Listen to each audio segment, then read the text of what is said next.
माँ बाप की दुआएं। जी हाँ दोस्तों, एक किसान जो था बहुत मेहनती था। वो अपने खेतों में पूरे जान से काम करता था। उसे अपनी मेहनत का फल मिलता था। हर बात उसकी फसलें से दूर किसानों के बेहतर होती थी। किसान की 3 पुत्र थे, लेकिन किसान ने कभी भी नहीं अपने पुत्रों को खेत से काम करवाया था। किसान चाहता था कि मेरे लड़के पढ़ लिख कर कामयाब इंसान बने। किसान का बड़ा लड़का कुछ दिन तक स्कूल जाने के बाद उसका मन पढ़ाई में नहीं लग रहा था। पिताजी के बहुत समझाने के बाद भी बड़ा लड़का स्कूल नहीं आ गया और पिताजी के साथ खेतों के काम करवाने लगा। किसान के दोनों छोटे लड़के पढ़ने के होशियार थे। किसान और बड़ा लड़का भी दोनों छोटे लड़कों से कभी काम के लिए नहीं कहते थे। दोनों को लड़के अच्छे स्कूल में पढ़ते थे, लेकिन वह दोनों सामाजिक गतिविधिता काफी दूर थे। उन्होंने सिर्फ अपनी पढ़ाई से की मतलब रखता था, बाकी सब कुछ उनके बेकार था। समय बीता गया। दोनों छोटे लड़के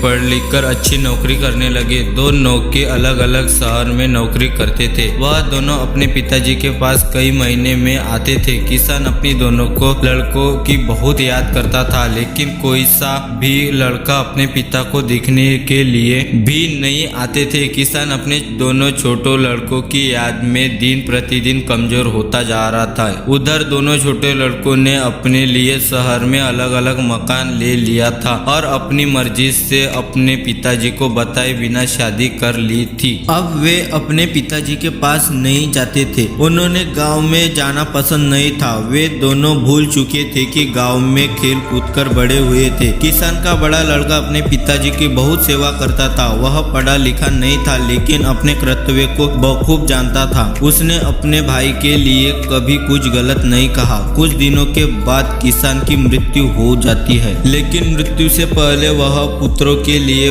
वसीयत के नाम पे 3 पत्र छोड़ जाते हैं। कहता है कि वे पत्र तीनों लड़कों के साथ दिए जाए। यह खबर किसान को दोनों बेटों को लड़कों तक पहुंच गई। अब वो दोनों लड़के अपने माता पिता की संपत्ति के लिए गांव में आ जाते हैं और अपने पत्र लेने की मांग करते हैं। उनके पत्र भी उनके बड़े भाई के पास सुरक्षित रहते। वे दोनों बड़े भाई के पास अपने पत्र लेने जाते हैं, जिन्हें वह पत्र देता है। अब दोनों ये जान के लिए पिताजी उनके लिए क्या देख गए और पत्र खोलते हैं। पत्र खोलते ही जो उसमें लिखा था देखकर दोनों लड़के बड़े शर्मिंदा होते हैं। अपने किए पर रोने लगते हैं। उनको पत्रों पर लिखा था कि आज तक मैं जिंदा रहा अपने अनपढ़ लायक बेटे की वजह से, और आज मैं जिंदा नहीं हूँ वो अपने दोनों बड़े नालायक बेटों की वजह से। मेरी आधी संपत्ति मेरे बड़े बेटे को दी जाए और आधी संपत्ति अनाथ बच्चों के लिए दी जाए। इस कहानी की यही शिक्षा मिलती है कि एक कहानी हमें बहुत सिखाती है कि आजकल व्यस्त जिंदगी में हम पैसों के लिए अपने माता पिता को अकेला छोड़ देते हैं, जबकि हमें अपने बुजुर्गों की अच्छी तरह देखभाल करनी चाहिए। तो हमारी वीडियो आपको पसंद है तो लाइक एंड शेयर कीजिए, एंड हमारे चैनल पर नए होंगे तो सब्सक्राइब कीजिए। तो हम मिलते हैं अगली कहानी के साथ। तब तक के लिए